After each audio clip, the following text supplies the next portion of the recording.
Hello, everybody. I'm here today with Amy Carpenter, owner of Carpenter Tutoring. Hi, Amy. Welcome to this week's Spotlight Series. Thank you so much for having me. Yeah, I really appreciate you taking some time with us today. Let's get right into the questions. All right. Sounds great. Great. So tell me a little bit about the business Carpenter Tutoring, and how long have you been doing it? Sure. So informally, before Carpenter Tutoring was officially a company, I have been serving as a private tutor for the better part of a decade. But I really formalized it into a company that was recognizable in January of 2020. So I have been Carpenter Tutoring since January 2020 and full-time Carpenter Tutoring since February 2021. So lot of expansion in the last couple of years here. So at the moment, the business is just me. I offer one-on-one tutoring services to students of all ages and in a wide variety of subjects, both academic and music. And then I also help with time management skills, dissertation coaching, writing larger assignments, whether they're a dissertation or something smaller, and pretty much everything in between as well. So I keep connected. Yeah, a lot of students, a lot of different experiences. And it's great for me too, because I get to work with public schoolers, private schoolers, and homeschoolers. So a lot of different walks of life and a lot of great people that I get to interact with on a daily basis. Yeah, that's great. You mentioned a lot of different, kids of all ages, all different subjects. I actually homeschooled my daughter for 6 years because she was a gymnast. So I understand the some of the challenges of that. But is there any particular, target market within that huge category that really utilize you more? Is it people that need extra help? Or, I mean, is there we'd like to kind of hone in on that target market a little bit? Sure. So it's actually not so much of a target market, just in the sense that I found that there are a lot of different families out there who are looking for sources and services for a lot of different reasons. So I have homeschool families who use me to introduce concepts for the first time, and then they reinforce on their own at home. I have students in brick and mortar schools who are looking to me just to help reinforce what they've learned in class. So I'm helping fill in those gaps a little bit. And then I have adult students who are in classes where maybe they haven't touched the foundational skills in 20 years. So they're wanting to brush up on those introductory skills so that they can do the best they possibly can in their current coursework. So it's really been a wide sweep, wider than I thought I would engage with initially, but that's allowed me to grow too. So having the willingness to expand that target audience, I think, has been a really critical aspect to my ability to go full time with Carpenter Tutoring in the last couple of years. Oh, excellent. That's really great that you're able to help such a wide, variety of folks. Do you go to them, or do they come to you, or do you do it virtually? How are you tutoring? Yeah, so about 95% of my students right now are tutored through Zoom. I made an exception just for the couple students who happen to live in my immediate neighborhood. I used to travel to students anywhere in the Hampton Roads region. Luckily, I've had such an increase in appointments that I don't have the time to travel anymore. So we've been utilizing Zoom almost exclusively, but I still have a couple of very young students who I do meet in person. Yeah, so Zoom and the whole pandemic, has really got everybody to understand that you can do so much with what we're doing right now, right? That you don't have to travel so much anymore. So it's great that you took advantage of that. So when you were growing up, is teaching and tutoring something that you always wanted to do? It's always something that I've been interested in. So when I was really little and I would play make-believe with my parents, I was a teacher and they were students, and I was teaching them something that I was learning in school. I was always the kid that if I finished work early in class, I would go and help somebody who was struggling with their work. So it's something that I've always enjoyed, but I honestly didn't think it would end up being a career. I was preparing myself for a career in higher education administration, and in my graduate assistantship, I realized this is a great field. The connection with students are great, but the hours aren't something I feel like I can handle at this point, and the opportunity for growth isn't quite where I wanted it to be. So I was looking to other options that connected more with some of my passions, and it led me back to that ingrained sense of, hey, I can help other people with their academics. And by then I had worked with students in higher education and had some of the student developmental instruction and understanding to be able to help from a more scientific approach. So Carpenter Tutoring was born from both my previous passion and my newfound experience in that graduate program. Okay, that's great. It's always, when you're doing what you're passionate about, it makes such a difference, right? So exactly. What's been the biggest issue you've had to overcome with, getting your business going? I think for me personally, being a company of one and being a relatively young company of one, there's a strong sense of imposter syndrome, I feel. Sort of why should anyone believe me or choose me over all these other awesome services that are out there? And it took me a while, I think, as a young entrepreneur and just a young professional as well, to realize that age and experience doesn't always determine worth. Just because you're beginning that experience doesn't mean that you're worthless at the starting point. And that the experience in school and in my graduate program also counts. A lot of times I feel like we hear that experience in the workplace is the only experience that counts. And I didn't have any of that. So I was very nervous starting out and thinking that no one would take me seriously. But luckily I found that folks have been really gracious. When I have the opportunity to speak with people and kind of explain my story, we tend to connect on a personal level, and they're trusting the person instead of the persona, if that makes sense.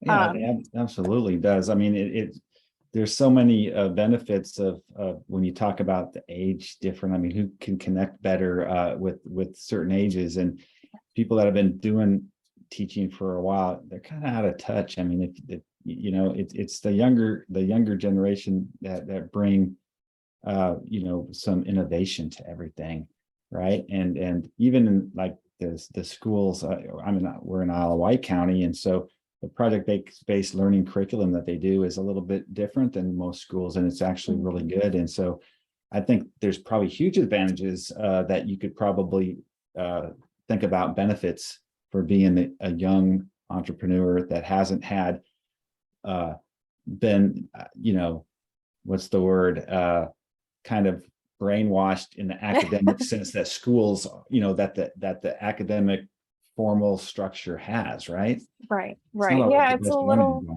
little different approach, a little more personalized. And I do, come from a place of experience and research. So it's not like I'm making stuff up as I go, but at the same time, you're exactly right. I am not restricted by rigid requirements or rule sets.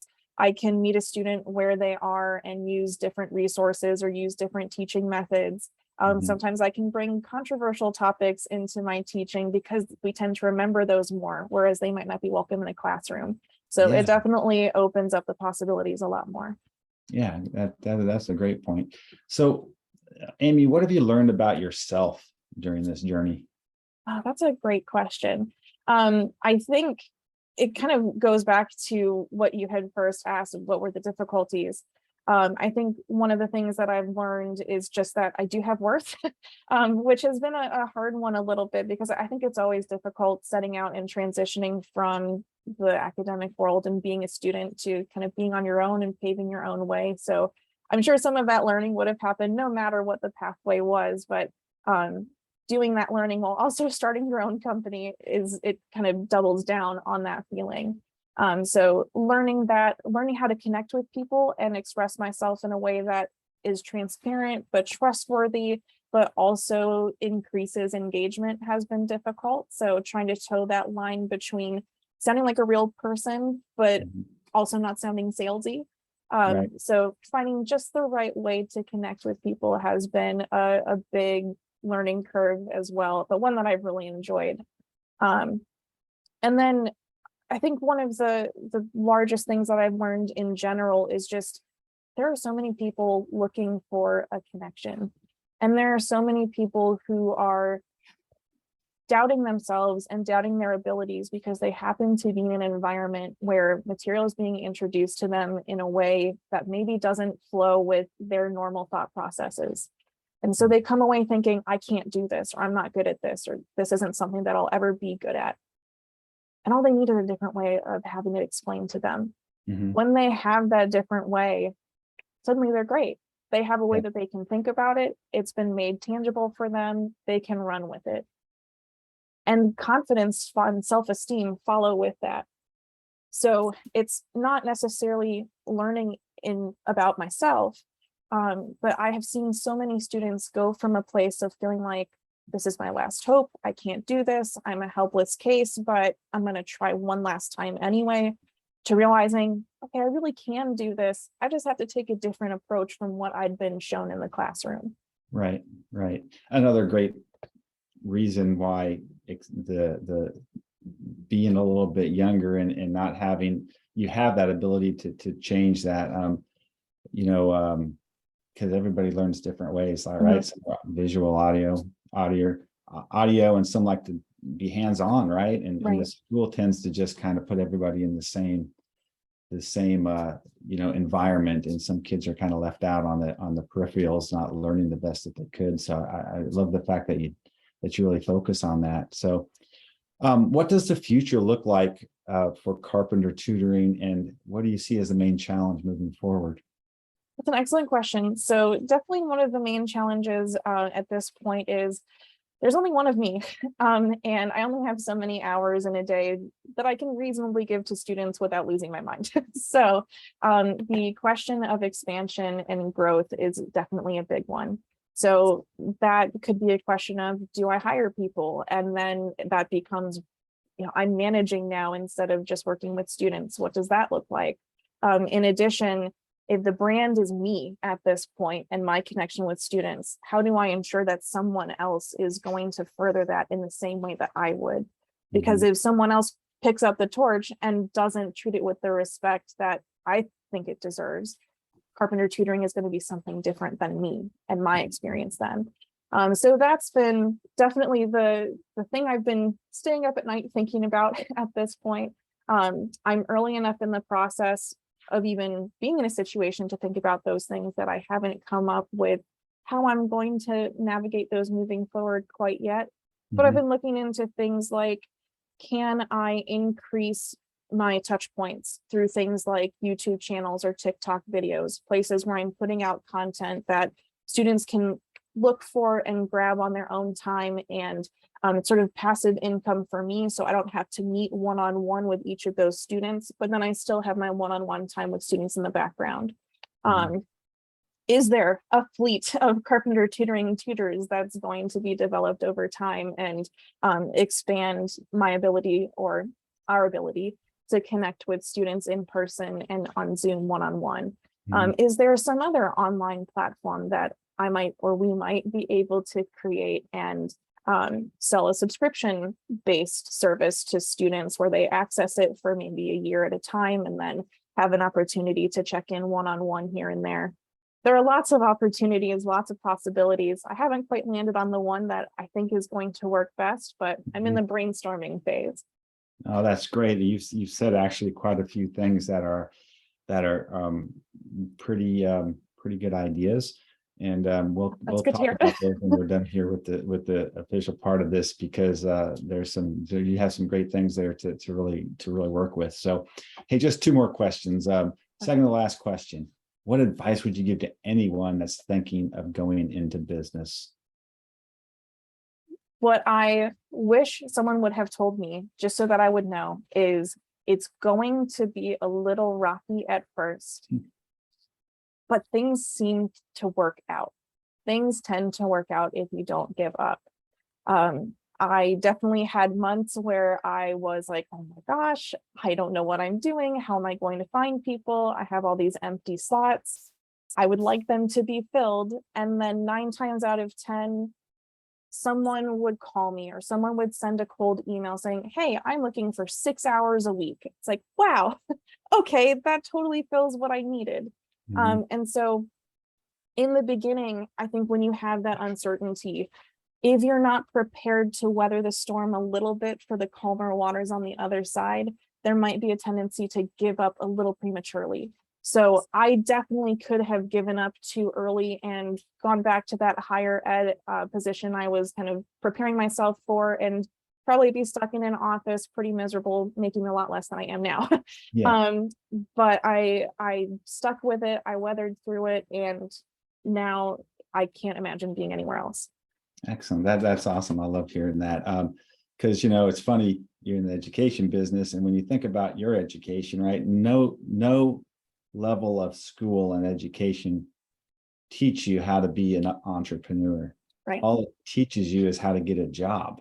Mm-hmm. You have to do the self-learning for an entrepreneur. So, last question: do you have any offers or just messages you want to include in the newsletter?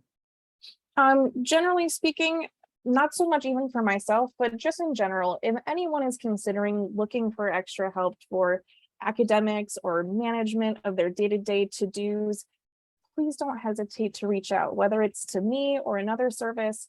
There are a lot of people who feel like there is a big stigma to asking for help, that somehow you're less than if you have to ask for help for someone else. That's not true at all. Being able to ask for help and build that team and the support system that you need puts you a leg up ahead of the person who's struggling on their own, and maybe puts you in a position to help that person in the future. So whether it's with someone like me, someone already in your institution, asking a friend or family member, if you feel like you need help to grasp something or to do the best you possibly can in your work or in your academics, please, please, please don't hesitate to reach out, and never feel like you're less than because you do reach out. Yeah, that's a great insight there. And so true, even in our business of coaching, sometimes people think, oh, if I need a coach, it means I'm failing. But when you look at the most successful entrepreneurs in the world, they have coaches. They have more than one coach, because they know that they can do better with other people helping them. So that's great. So, well, Amy, that wraps up the interview. Really great job. Thanks so much for taking time with us today. Thank you so much for having me.